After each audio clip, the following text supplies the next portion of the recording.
बंबई में सत्संग था उल्लासनगर के पास, तो स्वामी जी का निवास एकांत जगह में था। पीछे जंगल के रास्ते से बापूजी सुबह पैदल सैर करते करते, सुबह सैर करने जाते स्वामी जी, मैं पीछे पीछे था, तो सैर करते करते उस दिन बहुत दूर तक गए। हमने भी सोचा कि इतना दूर आज जा रहे हैं बापूजी, क्या बात है, चलते जाएं, खूब दूर गए, खूब दूर गए। एक छोटा सा गांव था, एक गरीब आदमी का छोटा सा घर, उसने मिट्टी की और ईंटों की चुनाई काम करके वो घर बनाया था छोटा। बाबूजी ने कहा तूने बनाया तो है पर ये कच्चा मकान माना जाएगा, मिट्टी की चुनाई की है, एक काम करो सीमेंट से प्लास्टर करवा दो। तो बोले बापूजी मेरे पास पैसे नहीं है सीमेंट खरीद कर लाने के, रेती तो मैं ले आया हूं पर सीमेंट के पैसे नहीं हैं, हम जितना खेती करते हैं उतना खाने में खर्च हो जाता है। बापूजी ने तुरंत साथ में एक और वहाँ के आश्रम के जो सेवक थे उसको कहा कि इसको जितना सीमेंट ये मकान बनाने के लिए चाहिए पहुँचा के जाना, जरा भी इसको तकलीफ ना हो, और सीमेंट का रेती का प्लास्टर कराने के भी पैसे इसको दिला देना, व्यवस्था कर देना, इसको तकलीफ नहीं हो। फिर बापूजी ने उसको हंसते हंसते कहा कि मैं अगली बार आऊँगा और प्लास्टर नहीं किया हुआ होगा ना तो तेरी पिटाई करूँगा। जैसे बाप अपने बेटे को प्यार से समझाए ऐसे उसको समझाकर और सीमेंट आदि की व्यवस्था करा के बापूजी बस वहीं से मुड़ गए, फिर वहाँ से आगे नहीं गए, वहाँ से लौट कर आ गए, मानो उसके लिए ही वहाँ आए थे। तुम्हारे प्यार ने गुरुवर हमको तुमसे जोड़ा है, तुम्हारे प्यार ने गुरुवर हमको तुमसे जोड़ा है, तुम्हारे प्यार ने गुरुवर हमको तुमसे जोड़ा है, तुम्हारे प्यार ने गुरुवर हमको तुमसे जोड़ा है। तुम्ही तीरथ हो मंदिर हो, तुम्ही हो मेरी बंदगी, तुम्ही तीरथ हो मंदिर हो, तुम्ही हो मेरी जिंदगी, तुम्ही धड़कन हमारी हो, तुम्ही हो मेरी जिंदगी, तुम्ही धड़कन हमारी हो, तुम्ही हो मेरी जिंदगी। तेरी करुणा ने ही गुरुवर हमें खुशियों से जोड़ा है, तेरी करुणा ने ही गुरुवर हमें खुशियों से जोड़ा है, तुम्हारे प्यार ने गुरुवर हमको तुमसे जोड़ा है, तुम्हारे प्यार ने गुरुवर हमको तुमसे जोड़ा है। ये तो चलो बापूजी उधर गए थे, पर महाराष्ट्र में ही एक इलाका है दोंडाईचा नगर का नाम है, वहां की समिति को बापू ने आदेश दिया टेलीफोन के द्वारा कि जाओ आपके इस शहर से थोड़ा दूर जंगलों के तरफ, मुझे लगता है कोई गरीब आदिवासी रहते हैं और उनको तकलीफ है। और उस तरफ समिति के लोग गए, जांच की तो पता चला कई बूढ़े आदिवासी भाई महिलाएं अब मजदूरी करने जा नहीं सकते, तो कौन उनको आके खिला, तो वो पेड़ के पत्ते खाकर और तालाब का पानी पीकर रहते, पत्ते खाते पत्ते, ऐसी हालत। समिति वालों ने फिर बात की और बापूजी ने व्यवस्था ऐसी करा दी अहमदाबाद आश्रम की ओर से कि उनको हर महीने जितना सीधा सामान चाहिए, गेहूं चावल तेल गुड़ मसाले, वो उनको हर महीने पहुंचाने की सेवा आज भी महाराष्ट्र का दोंडाईचा नगर जांच कर सकते हैं, वहां वो सेवा चल रही है।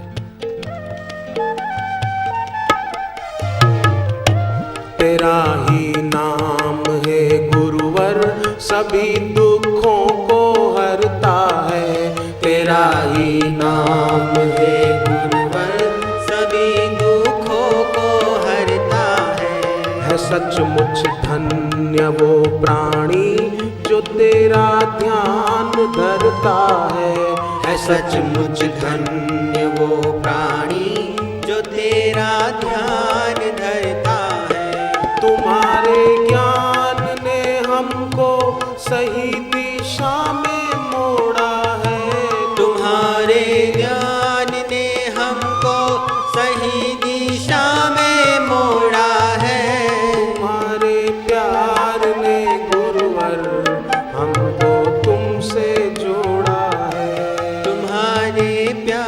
प्यार ने गुरुवर हमको तुमसे जोड़ा है। तुम्हारे प्यार के बल पर सभी विषयों को छोड़ा है। तुम्हारे प्यार के बल पर सभी विषयों को छोड़ा है। तो उनका प्रेम, उनकी करुणा वो अपार है, जिस सारस्वत्य मंत्र का जप करने से विद्यार्थी महान प्रतिभावान होते हैं। राजस्थान में ही डूंगरपुर शहर है। डूंगरपुर का एक विद्यार्थी विवेक उसका नाम, वो थोड़ा पढ़ने में कमजोर था, तो उसके मामा जो थे वो ज्योतिष विद्या के जानकार थे। तो मामा ने अपनी बहन को कहा, लड़के की माँ को, कि बहन ये लड़का पढ़ने में कमजोरी रहेगा, क्योंकि ये जन्मा उस समय के ग्रहों नक्षत्रों की स्थिति ये ऐसा ही रहेगा। पर माँ की इच्छा थी कि मेरा बेटा पढ़ लिख कर बड़ा आदमी बने।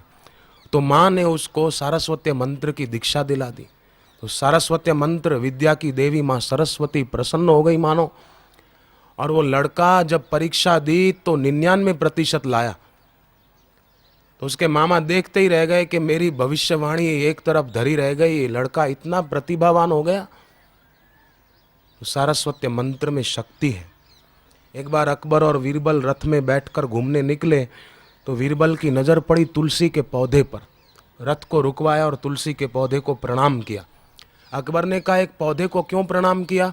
बोले, जहाँ पना ये तुलसी है, तुलसी माता है, हिंदुओं की माँ कह रही तुलसी। घर में तुलसी जो रखते हैं ना, पूर्व और उत्तर के बीच ईशान कोण में तुलसी रखनी चाहिए, बड़ा शुभ माना जाता है। और तुलसी को सींचना चाहिए। रविवार को तुलसी का पत्ता तोड़ना नहीं चाहिए, रविवार को तुलसी में पानी नहीं डालना चाहिए। पूनम का दिन हो, पूर्णिमा की तिथि, उस दिन भी तुलसी नहीं तोड़नी चाहिए। अमावस्या के दिन तुलसी नहीं तोड़नी चाहिए। और एकादशी का दूसरा दिन, द्वादशी तिथि, उस दिन तुलसी नहीं तोड़नी चाहिए। रविवार, द्वादशी, पूनम और अमावस्या, ये 4 दिन तुलसी तोड़ना वर्जित है। और बाकी के दिनों में भी तुलसी का पत्ता तोड़े तो सूरज उगने के बाद। और तुलसी का पत्ता तोड़ते समय मन में मंत्र बोले, ओम सुप्रभाय नमः, ओम सुभद्राय नमः, ओम सुप्रभाय नमः, ओम सुभद्राय नमः। ये मंत्र बोलकर तुलसी तोड़े। ऐसे ही तोड़ो तो इतना फायदा नहीं होता जितना ये मंत्र बोलकर तोड़ो तो तुलसी प्रसाद बन जाती है, बड़ा काम करती है। एक लड़के को सफेद दाग की बीमारी थी, तो उस लड़के ने नवरात्रि के 9 दिन तक उपवास किया, खाली तुलसी का रस पीता, भूख लगती तो गर्म पानी पी लेता, तुलसी का रस पीता, शाम तुलसी का रस। और तुलसी का रस निकालने के बाद जो उनका अवशेष बचता, वो जहाँ उसको सफ़ेद दाग थे वहाँ रगड़ देता। 9 दिन के बाद, नवरात्रि के 9 दिन पूरे हुए, 10वें दिन तो उसको एक सफ़ेद दाग नहीं था शरीर पर। लड़का बिल्कुल ठीक हो गया। मेरे पास नाम पता है उसका, खाली ये कोई चुटकुला नहीं सुना रहा हूँ बनाकर, कोई कहानी नहीं सुना रहा हूँ, सच्ची घटना है। व्यक्ति व्रत, उपवास, साधना करते हैं तो बड़ा काम करते हैं।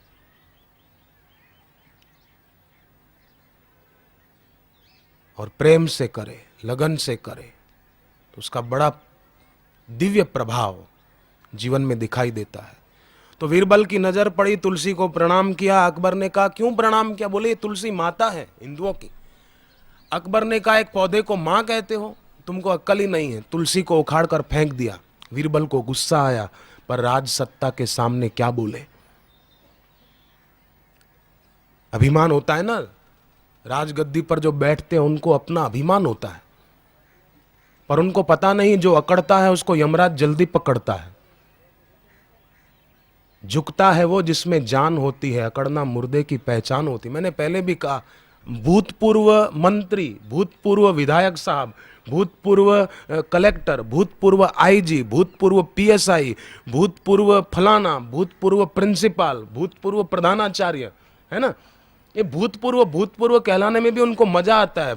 ये जितने भूतपूर्व बड़े हैं ना, तब से भूत कम हो गए, और मरने के बाद क्या पता यही भूत बने तो।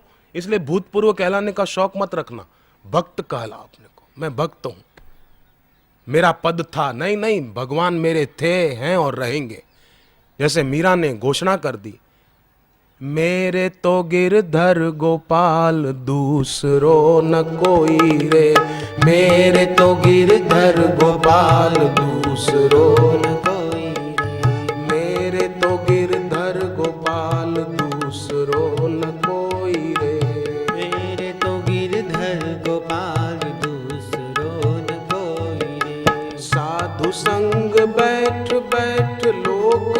लाज खोई रे। साधु संग बैठ बैठ लोक लाज खोई रे।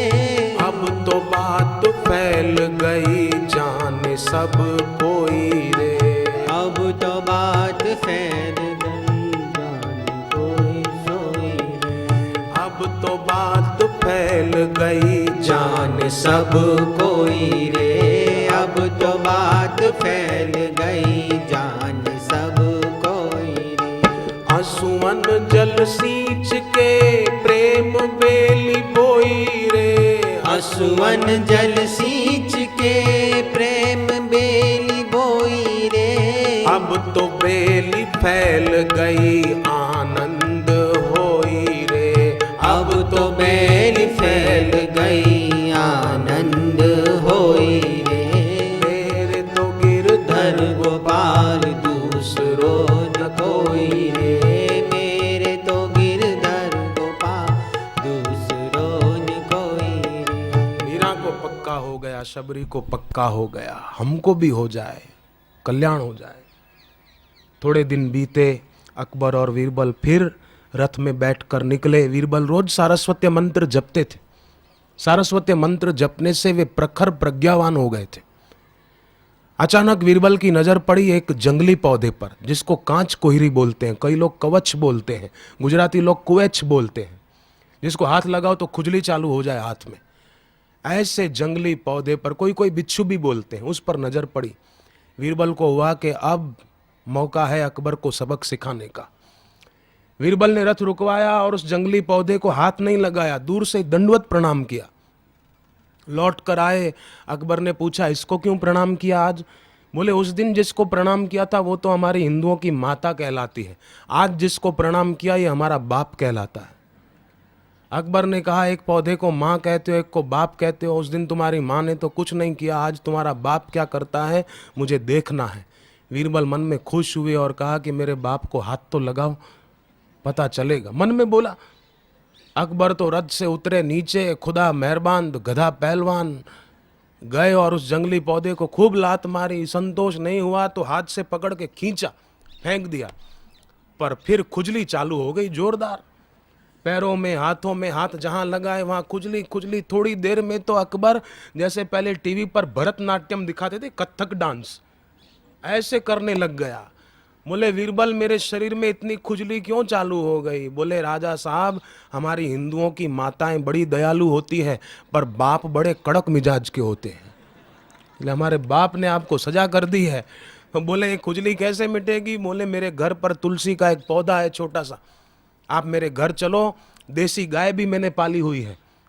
देसी गाय का दूध बहुत बढ़िया होता है, पर जर्सी गाय का दूध वो पवित्र नहीं माना जाता, उससे तो भैंस का दूध अच्छा। रिसर्च की गई है साइंटिस्टों द्वारा कि देसी गाय का दूध आहा सबसे उत्तम, अमृत है, अमृत देसी गाय का दूध। पर जर्सी गाय, बोले मैं भी गाय का दूध ही पी रहा हूं, जर्सी गाय का दूध रिसर्च की गई उसकी ऑरा बहुत हल्की होती है, उससे तो भैंस का दूध अच्छा। देसी गाय का दूध मिले तो सबसे बढ़िया। किसी महिला को बच्चा नहीं रहता हो, बार बार गिर जाता हो, अपने आप गर्भपात हो जाता हो, तो महिला देसी गाय का दूध सुबह शाम 2 टाइम पिए, गर्म किए बिना, धारोष्ण दूध, माने गाय का दूध दुहा ग्वाले ने उसी समय मिश्री मिलाकर पी जाए, उसी समय, देर न करे, गर्म किए बिना। 1.5 महीना तक ये प्रयोग करे, 1.5-2 महीना, देखो उसकी वो तकलीफ जो है, बच्चा गिर जाता है, बच्चा होता नहीं, अपने आप गर्भपात होता है, तो वो बीमारी उसकी मिट जाएगी। ये बढ़िया औषधि है। देसी गाय की ऐसी भारी महिमा है, इसलिए हम लोग गाय माता बोलते हैं, कोई भैंस माता बोलते हैं, गाय माता सब बोलते हैं, भैंस माता कोई नहीं बोलता। गाय का दूध, गाय का झरण गुणकारी है। तो बोले मैंने देसी गाय पाली हुई है, उसका गोबर शरीर पे बराबर घिस के फिर नहाना और तुलसी के पौधे में जल डालना, सब ठीक हो जाएगा। जिस अकबर ने तुलसी उखाड़ कर फेंक दी, उसी अकबर के द्वारा तुलसी के आगे माफ़ी मंगवाई और परिक्रमा भी करवाई। ऐसी बुद्धि बीरबल की विकसित हुई थी सारस्वत्य मंत्र का जप करने से। वो सारस्वत्य मंत्र का जप मैं भी करता हूँ, रोज करता हूँ, आज भी किया था, एक दिन भी नहीं छोड़ता। वो जप होता है उसके बाद ही मैं कुछ खाता हूँ, उसके पहले नहीं खाता।